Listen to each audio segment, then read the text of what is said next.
reveal. Like, but the thing is, biology always matters to children. Children get their biological identity from their two genetic parents, and those genetic parents are the most likely to ensure that they are safe and loved and invested in. And so this world where whatever the adult wants is the standard has to be gone. Let's get back to the place where children have a right to be known and loved by the two people who made them. Yeah, and that is such a great point that, this situation we would say, obviously is tragic because this couple wanted and desired their own biological child. Based on the reporting, that appears to be their intent to use IVF was to have their own biological child. And yet we see the use of, surrogacy all the time to place non-related children to homosexual couples to out in quote unquote adoption. And yet that should be the same sort of kind of horrifying response. Now, of course, adoption to a mother and a father is a great and wonderful thing. And so how do we navigate those distinctions between not just going along with the intent of what and the desires of the parents, but actually drawing biblical lines and distinctions over what's ethical and moral and what isn't? You will never find clarity if you look at any of these issues through the lens of what the adults want.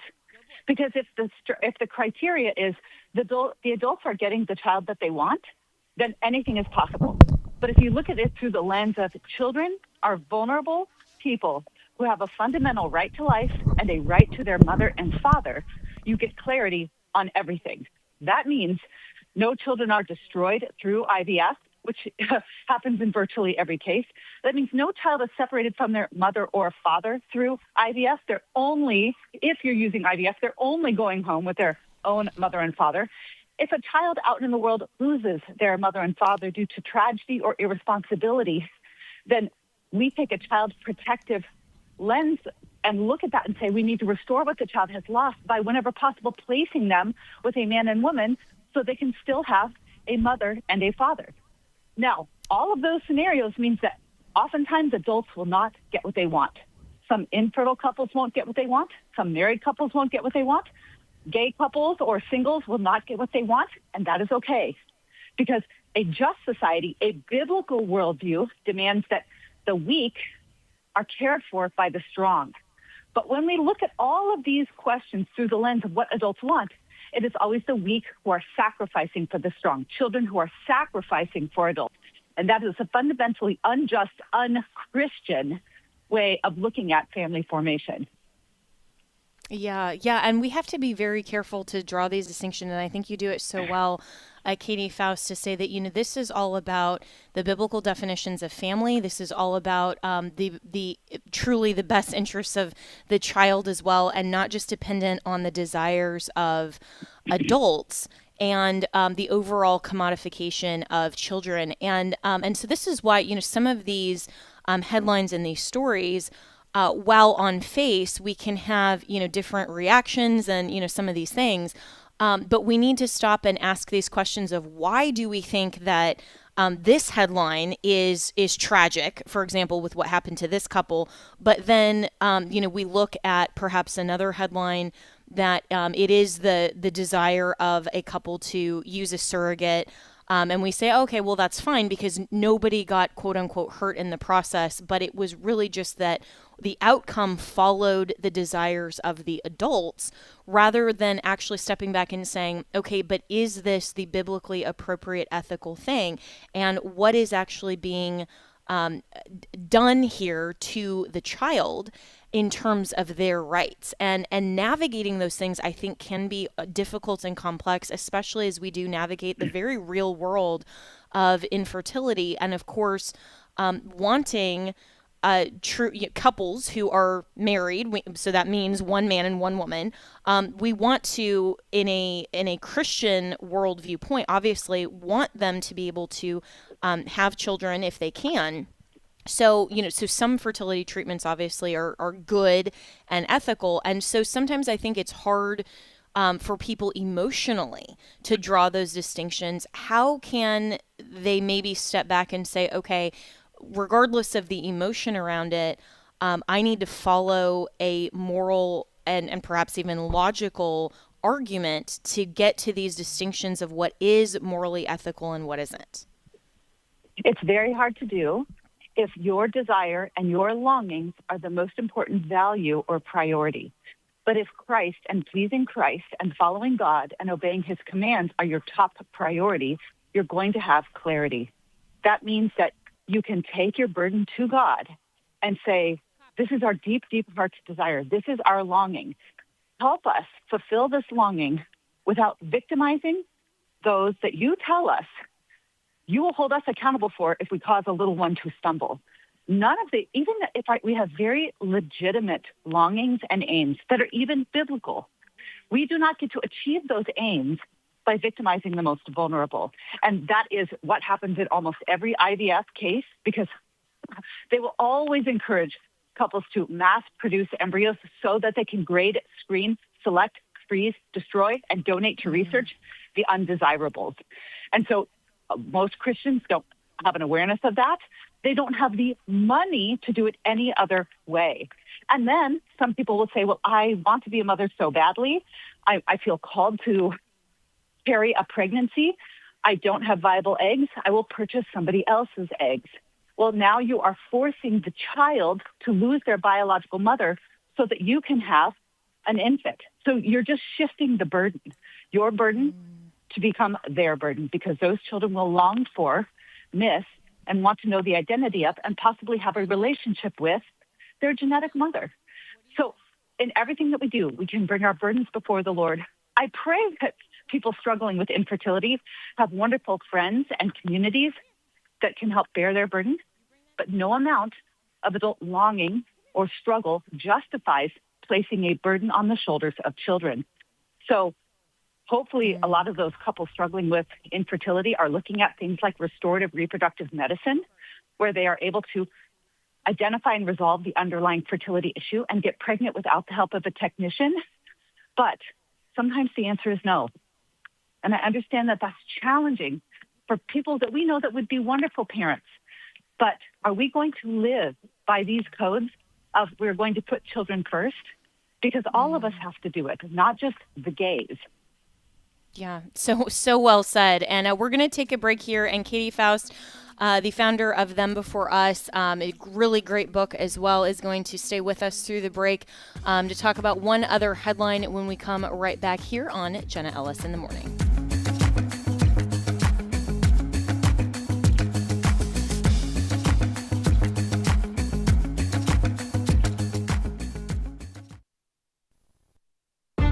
If we lose this cultural war, we're going to have a hedonistic, humanistic society. Discover the story of the culture warrior Don Wildman and how he went head-to-head with Hollywood, Playboy, the homosexual agenda, and the Disney empire. The movement Don started paved the way for Christians to boldly stand for truth and righteousness in a hostile culture. Watch Culture Warrior today for free. Visit culturewarrior.movie. Culture is a product of us being placed in a particular location, and it is God's desire that his light bearers would culture or cultivate a particular area. Join Abraham Hamilton III as he presents the biblical case for cultural engagement. It's a powerful video resource from the American Family Association's Cultural Institute series. You and I create the culture of our country. Visit afastore.net. The following is a real-life story from Trinity Debt Management. I had a lot of credit card debt and it stressed me out. But what I thought was a solution turned out to be a problem. I kept hearing ads about debt settlement that seemed too good to be true. And actually, it was. When I called, they told me to stop paying my bills. That didn't sound right to me at all, so I hung up. Later, I found out that debt settlement is bad. Real bad. Then I learned that there is a right way to pay off your credit cards. It's called a debt management program from the great team at Trinity. Trinity had a plan. In the end, I paid off my bills, I saved thousands, and I even improved my credit score. If credit card debt has you down, call Trinity at 1-800-788-1813. My name is Heather. Please forget debt settlement and remember Trinity Debt Management. 1-800-788-1813. It all came down to the ultrasound, and I saw this little lima bean looking thing with a halo, which I thought was incredible. A baby wasn't really in the plan for this young mom.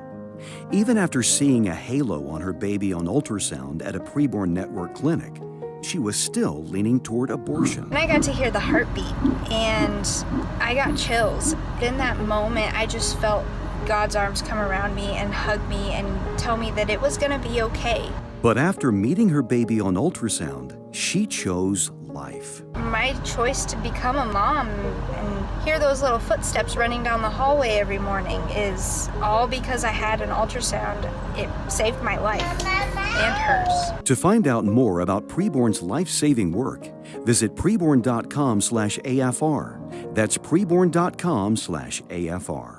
Your love can save a life. Welcome back to Jenna Ellis in the Morning on American Family Radio.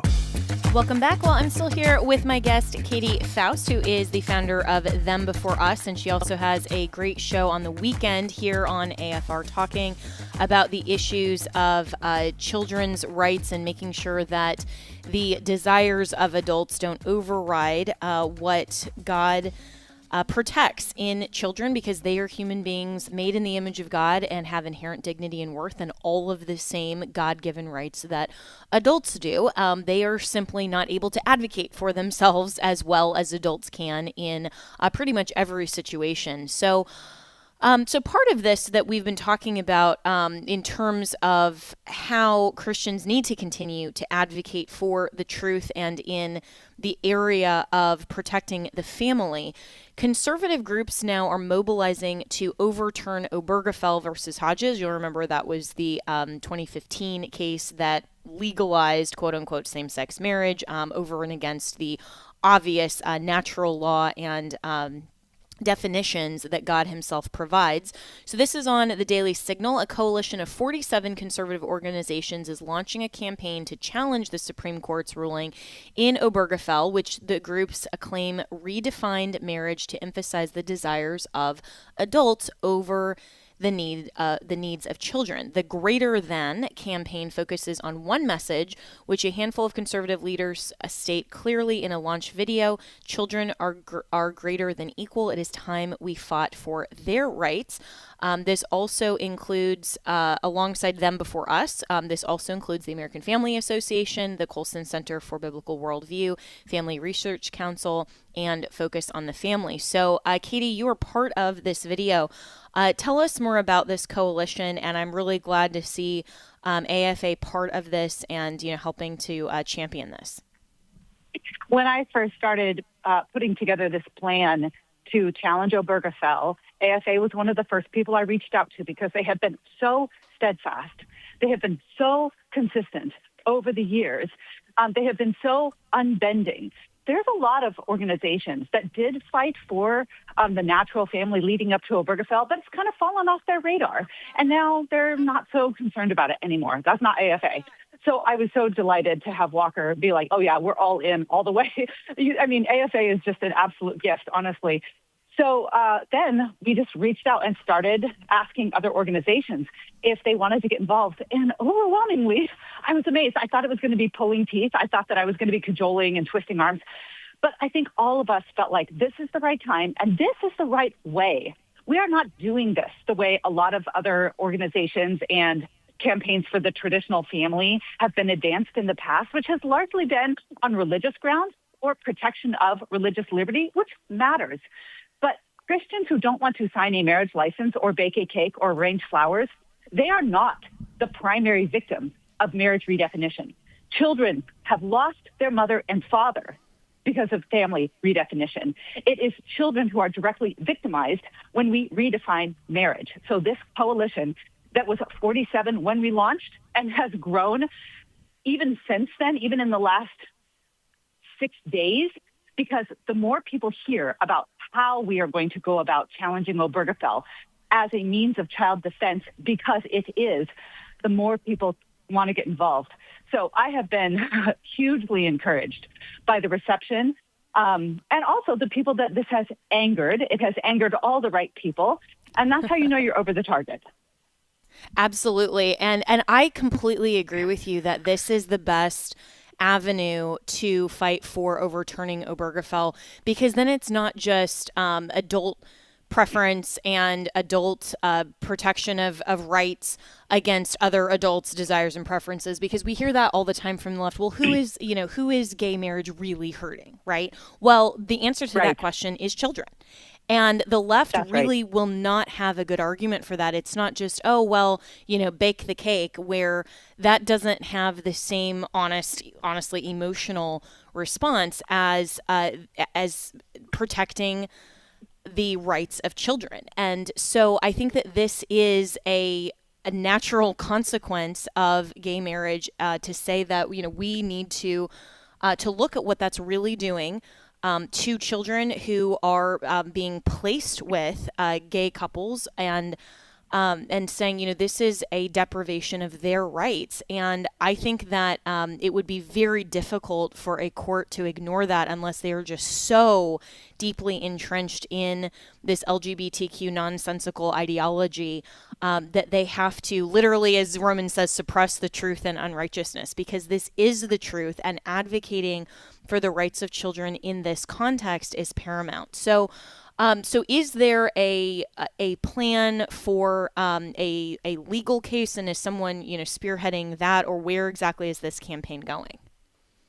Oh yes, we have a plan. The Greater Than campaign, which go to greaterthancampaign.com, sign up, and I will keep you posted about everything. Take our marriage quiz, see how much you really know about gay marriage. Look at our Q&A. Watch the video that has Ali Stuckey and Michael Knowles and Lila Rose and Dr. Albert Mohler. Take a look at all the people that we have on our About page who are in this with us. This is all of conservatism speaking with one voice, saying, don't touch the kids. Don't touch the kids.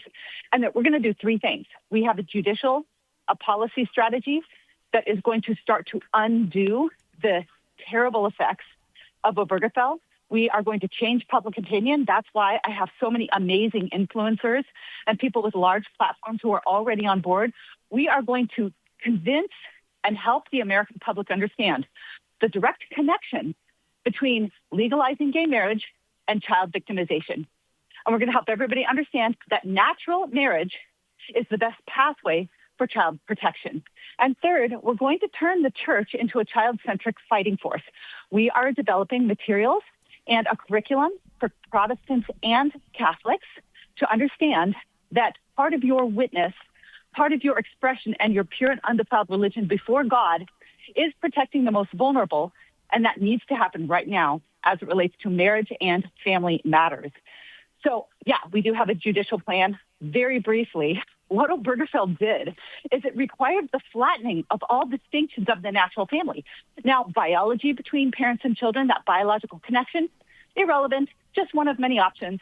Now, you're not seeing the words mother and father on birth certificates or in parenthood law, because even saying the words mother or father feels a little like discrimination. They've created new pathways for unrelated adults to acquire children that bypasses adoption screening. They've even redefined infertility, a medical condition, so that single and same-sex couples can have their motherless and fatherless children manufactured through IVF, subsidized by insurance. So if there is a distinction within the family, they've erased it in the name of adult equality. The problem is all those distinctions matter to children. So the way we fight this is by forcing those natural distinctions to reemerge within law, in state law, and then those distinctions are going to feel like a violation of their constitutional right. But then we will bring that up before the court if it's challenged. And the question before the court is not going to be, how do the adults identify, or do they have dignity? The question before the court is going to be, do children benefit from their own mother and father in ways that they don't from a state-assigned adult? So we're actually going to change the entire question that the courts are being asked. And when you do that, you have natural law, social science, and a couple centuries of common law behind you. So I'm very confident that with the right state-level lawmakers, if we can find some courageous politicians, we're totally going to do this.